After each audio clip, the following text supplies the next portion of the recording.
Kanalımıza hoş geldiniz. Bugün yine harika bir kürle hepinize faydası dokunacak. Yapımı basit, malzemesi az, faydası ise bir o kadar çok olan ayva ve ayva yaprağının faydalarından bahsedeceğim. Ayva çayının yapılışı ve kullanımını tarif edeceğim. Meyvesinin faydalarını anlatmakla bitiremeyiz. Ayva kalp dostudur, kalbi güçlendirir, ağız kokusuna birebir iyi gelir. Nefesinizde kötü koku hissettiğiniz anda bir dilim ayva yiyerek bu kokuyu bastırabilirsiniz. Ayva tansiyonu dengede tutmaya yardımcı olur, vücut gelişimini destekler. Çocuklarımıza bol bol ayva yedirmeliyiz.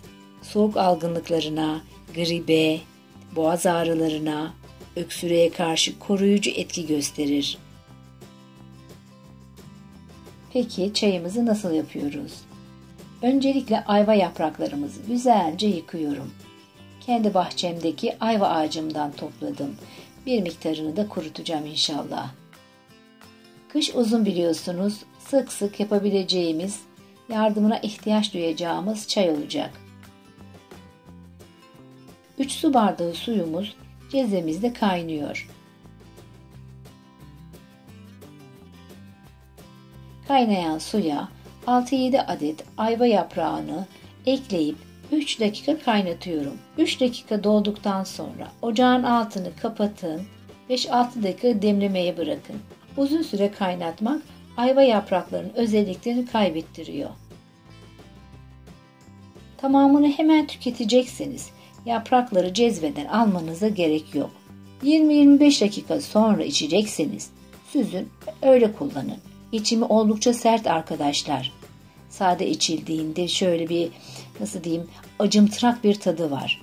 İçimini kolaylaştırmak adına birkaç damla limon damlatabilirsiniz. Tatlandırmak için pekmez ekleyebilirsiniz, bal ekleyebilirsiniz. Ama tavsiyem pekmez eklemeniz. Daha çok yakışıyor. Karaciğeri de güzel temizliyor. Cildin erken yaşlanma etkisini ortadan kaldırıyor. Cildin daha böyle ışıltılı görünmesini sağlar. Özellikle hamile bayanlara büyüklerimiz hep demez mi? Ayvayı bol bol yiyin. Bebekleriniz, yavrularınız güzel olsun. Bu da eskilerimizden tavsiye. Göz ardı etmemek lazım. Daha neler saymakla bitmez arkadaşlar. Hafif soğuk algınlığında çayı hazırlayın. Hemen için.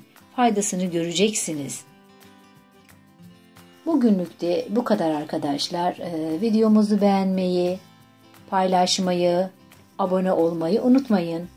Sıradaki tarifimde görüşmek dileğiyle. Hoşça kalın.